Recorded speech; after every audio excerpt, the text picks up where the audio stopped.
नमस्कार, मैं हूं दिव्या और आप देख रहे हैं आंखें न्यूज 24। आइए सबसे पहले नजर डालते हैं आज के मुख्य समाचारों पर।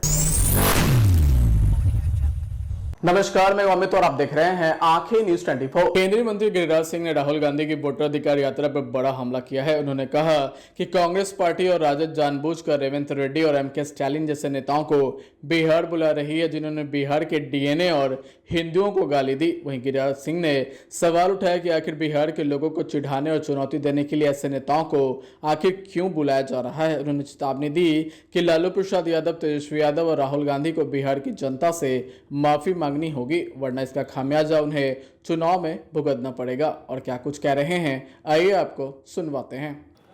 ये जानबूझ करके स्टालिन और रेवंत रेड्डी को बिहार बुलाए। वो यहाँ बिहार को गाली देने वाला रेवंत रेड्डी, बिहार के डीएनए को गाली देने वाला स्टालिन, हिंदुओं को गाली देने वाला, उसका बेटा हिंदुओं को गाली देने वाला, आज बड़े फक्र के साथ मैं बिहार के लोगों के सामने प्रश्न रखना चाहता हूं कि आप तेजस्वी यादव और राहुल गांधी से पूछें, क्या बिहार को चिढ़ाने के लिए, बिहार के लोगों को चैलेंज करने के लिए बिहार में क्यों लाए हैं? क्या लालू यादव का आधार कम गया? क्या राहुल गांधी का आधार कम गया है? या हिंदुओं को गाली देने के लिए उन्होंने स्टालिन को, बिहार को गाली देने के लिए रेवंत रेड्डी को लाए हैं? लालू यादव, तेजस्वी यादव और राहुल गांधी को माफी मांगना पड़ेगा बिहार के लोगों से, नहीं तो इसका खामियाजा भुगतना पड़ेगा। राहुल गांधी ने कहा है कि हमने वोट चोरी का सबूत जैसे ही देना शुरू किया, सरकार ने एक बिल लाकर चुनाव आयोग को बचाने की कोशिश की। ये झूठ की खेती करते हैं। ये पहला क्लास ले रहे थे सी वोटर वालों ने, राजीव या क्या नाम, संजय, उन्होंने माफी मांग ली। इनके पास कुछ है नहीं। इनके पास अगर आंकड़ा होता तो बताते। दूसरे के आंकड़े, झूठे आंकड़े को चुरा करके अभी भी, आज तारीख हो गया 27, राहुल गांधी कितने बिहार के 60 लाख वोटरों में से जिसका नाम कटा, कितने को बताया कि ये गलत था और उसका नाम जुटना चाहिए, या गलत लोगों का नाम हो गया। ये चाहते थे हंगामा खड़ा करना। आरजेडी के नेता ने एक बयान भी दिया था कि बांग्लादेश बना देंगे। ये चाहते थे रोहिंग्या को आगे करके, बांग्लादेशी को आगे करके बिहार में गृह युद्ध जैसा स्थिति पैदा करना, लेकिन न हुआ है न होने देंगे। और ये मैं आज कह रहा हूं, अगली सरकार बनेगी तो 71 से जो भी बांग्लादेशी और रोहिंग्या अभी है, एक एक करके निकालने का काम करेंगे। लालू यादव, तेजस्वी यादव, राहुल गांधी नहीं बचाएंगे।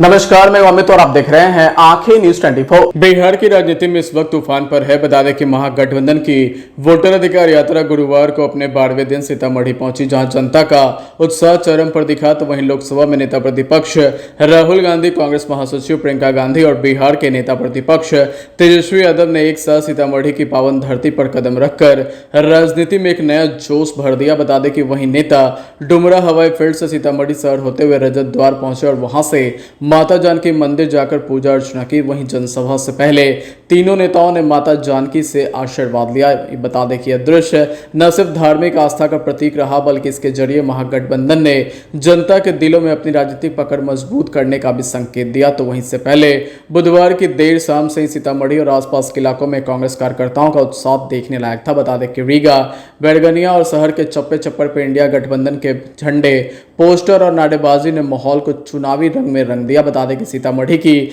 जमीन गुरुवार को महागठबंधन की वोटर अधिकार यात्रा की गूंज से थर्रा उठी। सभा में जब राजद नेता तेजस्वी यादव मंच पर पहुंचे तो भीड़ ने नारों से माहौल को चुनावी रणभूमि में बदल दिया। तेजस्वी यादव ने लोगों से साफ अपील की, अब वक्त आ गया है कि बिहार में सरकार बदलने का, जनता को उनके अधिकार छीनने वालों को सत्ता से बाहर करना होगा। नमस्कार, मैं अमित और आप देख रहे हैं आंखें न्यूज 24। वोटर अधिकार यात्रा को बिहार के लोगों का जबरदस्त समर्थन मिल रहा था, लेकिन इस यात्रा में दक्षिण भारत के नेताओं एनके स्टालिन, रेवंत रेड्डी को बिहार बुलाने के बाद अब लोगों में नाराजगी भी नजर आ रही है। यहां तक कि बिहार की राजनीति में इस कदम के बाद तेजस्वी प्रसाद यादव विरोधियों के निशाने पर आ गए हैं। दरअसल जहां भाजपा ने वोट अधिकार यात्रा को बिहार अपमान यात्रा बताया, तो वहीं बिहार बदलाव यात्रा के लिए निकले जन सुराज के नेता प्रशांत किशोर ने तेजस्वी यादव के चरित्र पर सवाल उठा दिया है। वहीं आगे प्रशांत किशोर ने कहा कि तेजस्वी यादव को लगता है कि बिहार की सारी जनता बेवकूफ है। जिस रेवंत रेड्डी ने बिहार के डीएनए पर सवाल उठाया उसे मंच पर बैठा घूम रहे हैं। आज स्टालिन बिहार आए हैं, उस समय स्टालिन कहां थे जब उनके राज्य में बिहार के लोगों को मारा जा रहा था। आज बिहार में आकर वे वोट मांग रहे हैं, उन्हें यह हिम्मत कहां से मिली? यह हिम्मत तेजस्वी यादव ने ही दी है। उन्होंने बुलाकर बिहार की जनता को करारा तमाचा मारा है। इस कदम ने कांग्रेस और तेजस्वी यादव का चरित्र भी दिखा दिया। तो वहीं प्रशांत किशोर ने आगे कहा कि पिछले 30 साल से बिहार की जनता डर से वोट कर रही है। पहले लालू प्रसाद यादव के डर से वोट किया, फिर नीतीश कुमार ने लालू यादव का डर दिखाकर बिहार की जनता को बरगलाया, लेकिन अब डरने की बिल्कुल जरूरत नहीं है। दरअसल बिहार की जनता के पास अब जन सुराज का सबसे बड़ा विकल्प है। वहीं बक्सर पहुंचे प्रशांत किशोर ने कहा कि बिहार के युवाओं को नौकरी मांगने पर नीतीश कुमार की पुलिस अपने जूतों से रौंद रही है। बिहार सरकार ने हर वर्ग पर लाठियां चलाई है, अब जनता की बारी है। समाचारों में वक्त हो चला एक छोटे से अंतराल का। पटना में कई वर्षों से शिक्षा में अहम योगदान दे रहा है Gyansthali high school Alamganj Patna city, जहां 10वीं और 12वीं की बोर्ड परीक्षाओं में 100% अंक प्राप्त कर रहे हैं बच्चे। एक ऐसा स्कूल जहां न केवल होती है पढ़ाई, बल्कि साथ ही साथ होती है कल्चरल एक्टिविटी, स्पोर्ट्स एक्टिविटी से जुड़े गेम्स, मैथ ओलंपियाड से लेकर साइंस ओलंपियाड, जहां बच्चों के लिए स्कूल कैंपस अत्याधुनिक सुविधाओं से लैस, छोटे बच्चों के लिए वाहन और ट्रांसपोर्ट की विशेष सुविधा। तो देर किस बात की, आज ही कराएं अपना नामांकन Gyansthali high school Alamganj Patna city में, जहां नामांकन की प्रक्रिया जारी है। संपर्क करें पुलिस चौकी Alamganj main road near Alamganj थाना पटना बिहार 800007। समाचारों में आपका फिर से स्वागत है। नमस्कार, मैं अमित और आप देख रहे हैं आंखें न्यूज 24। लोजपा रामविलास पार्टी के सांसद अरुण भारती ने मीडिया से बातचीत में अमेरिका द्वारा लगाए गए टैरिफ पर कहा कि अटल बिहारी वाजपेयी के समय में भी टैरिफ लगा था, लेकिन उसमें कोई असर नहीं हुआ था। इस बार भी ऐसा कोई असर नहीं पड़ेगा। वहीं तेजस्वी यादव के द्वारा वोटर अधिकार यात्रा में बीजेपी पर लगातार हमला बोला जा रहा है, एनडीए गठबंधन पर हमला बोला जा रहा है। इस पर निशाना साधते हुए अरुण भारती ने कहा कि वो जिस परिवेश से आते हैं उसमें अधिकार नहीं दिया जाता था, जंगल राज का प्रदेश था, उस समय आम जनता को अधिकार नहीं मिलता था। तो वहीं अरुण भारती ने आगे तेजस्वी यादव के सीएम बनने पर कहा कि अगर राहुल गांधी तेजस्वी यादव को सीएम बनाने की घोषणा करते हैं तो बगल में मुकेश सहनी हैं, उन्हें भी डिप्टी सीएम बनाने की उनको घोषणा करनी पड़ेगी। और क्या कुछ कह रहे हैं आइए आपको सुनवाते हैं। नहीं, ये जो हुआ है, जितने भी लोग गए थे, दुर्भाग्यपूर्ण घटना है, लेकिन मुझे लगता है कि वहाँ पे सरकार जरूर इसको संज्ञान में लेकर के उचित राहत कार्रवाई प्रदान कर रही होगी। भारत पर आज से लागू होगा अमेरिका का 50% टैरिफ, क्या कहेंगे सर? आप याद कीजिए कि जब यशवंत सिन्हा अपने फाइनेंस मिनिस्टर हुआ करते थे अटल बिहारी वाजपेयी साहब के सरकार में, उस वक्त भी अलग अलग तरीके से भारत पर बंदिश लगाई गई थी। क्या असर हुआ उस बंदिश का? इस बंदिश का अभी कोई असर नहीं होगा। रिसर्जेंट इंडिया बॉन्ड के माध्यम से हमारी अर्थव्यवस्था को मजबूती उस वक्त दी गई थी मुझे पूर्ण उम्मीद है सरकार इसके लिए कोई न कोई मजबूत उपाय अवश्य करेगी। और वैसे भी हमारी जो अर्थव्यवस्था है बहुत मजबूत है। हम तीसरे अर्थव्यवस्था दुनिया में बनने के प्रति अग्रसर हैं। अगर कोई देश इस तरह से हम पर टैरिफ लगाता है तो नुकसान उसका है। आरएसएस मोहन भागवत कहते हैं भारत माता के प्रति एक भक्ति, उसके भीतर हमारे पूर्वजों की परंपरा है, जो हम सभी समान हैं। डीएनए पर भी गौर यह भी है, दर्शाता है 40,000 से भी ज़्यादा वर्षों तक भारत के लोगों का डीएनए का साझा कर रहे हैं। देखिए, मोहन भागवत साहब ने किस संदर्भ में कहा है मुझे नहीं पता है, लेकिन मुझे पूर्ण उम्मीद है कि उनका जो अनुभव है, उन्होंने जो कहा होगा सोच समझ कर ही कहा होगा। लेकिन जब तक मैं इस बातों को संदर्भ को ना समझ लूँ, कोई भी मेरा टिप्पणी करना उचित नहीं होगा। अच्छा, इंडिया यादव चिराग पासवान को कह रहे हैं कि जल्द से जल्द शादी करेंगे। अब उन्होंने यही सलाह अपने बड़े भाई साहब को दी होगी। उनके बड़े भाई साहब का हश्र देख करके तेजस्वी जी का भी हौसला कितनी बार डगमगा जाता है। सर, महागठबंधन की यात्रा हो रही है और महागठबंधन की यात्रा में कल रेवंत रेड्डी शामिल हुए। रेवंत रेड्डी वही है जो बिहार के लोगों को डीएनए पर सवाल खड़ा किए। देखिए, बाबा साहब के बनाए हुए संविधान की खूबसूरती और मजबूती यह है कि बिहार के लोगों को गाली देने के बाद भी आज वो स्वतंत्र होकर के बिहार आ सकते हैं अपने एजेंडा को यहाँ चलाने के लिए। कमाल की बात यह भी है कि एनडीए की मजबूती को देख करके महागठबंधन को अपने नेताओं को हर राज्य से इंपोर्ट करना पड़ रहा है। यह बता रहा है कि इनकी आपस की विरोधाभासी मजबूती कितनी ज़्यादा मजबूत है। सर, आज स्टालिन भी आ रहे हैं सर। एक समय कह रहे थे कि बिहारियों को मच्छर के जैसे भगाएंगे, आज वो भी है।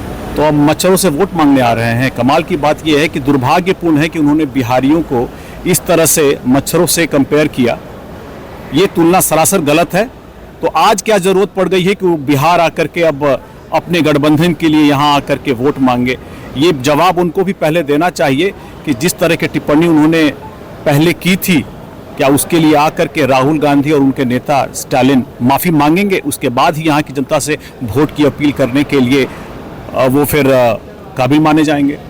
गृह मंत्री ने कहा है कि जो नया बिल आ रहा है, उस जो जेल में जाएंगे वो सरकार चलाने की इच्छा कर रहे हैं विपक्ष के लोग, इसीलिए वो सवाल खड़ा कर रहे हैं इस बिल पर। देखिए, मैं मानता हूं कि राजनीति में शुचिता के लिए ज़रूरी है कि कोई भी आदमी, आप याद कीजिए जब पहले भी इस तरह के ये हुए हैं तो लोगों ने जेल जाने से पहले इस्तीफा दिया है। अभी पीछे प्रचलन चला है लगभग कुछ विपक्ष के सरकारों में, जैसे आम आदमी पार्टी की सरकार हो, जिसमें कि आप जेल से रह करके सरकार चलाते हैं, जो राजनीति की शुचिता के लिए बिल्कुल सही नहीं है। आने वाले समय में राजनीति में जैसे पढ़े लिखे लोगों का आना ज़रूरी है, उसी तरह यह भी ज़रूरी है कि कोई भी आपराधिक जिसके ऊपर आरोप लगा हो, जब तक वो आरोप मुक्त न हो जाए तब तक ऐसी कोई भी संवैधानिक पद पर काबिज ना रहे। एक आखिरी सवाल लेंगे। घुसपैठियों को रोकने के लिए प्रधानमंत्री ने कहा है कि डेमोग्राफी मिशन लाएंगे और इसकी शुरुआत बिहार से करेंगे। हाँ, बिल्कुल सही है। आज मान लीजिए 5 किलो ये अनाज मिलता है हर भारतीयों को, और इसमें अगर डेमोग्राफिक मिशन आती है और हमारे ही राज्य के लोगों को अगर बाहरी भगा दिए जाते हैं, जो हमारे ही बिहार के लोगों का हक मार रहे हैं, तो 5 किलो की जगह उनको 6 किलो या 7 किलो राशन मिलेगा, तो ये स्वागत योग्य कदम है। तेजस्वी यादव अपनी यात्रा के दौरान बार बार ये चीज़ दोहरा रहे हैं कि एनडीए का मतलब नहीं देंगे अधिकार।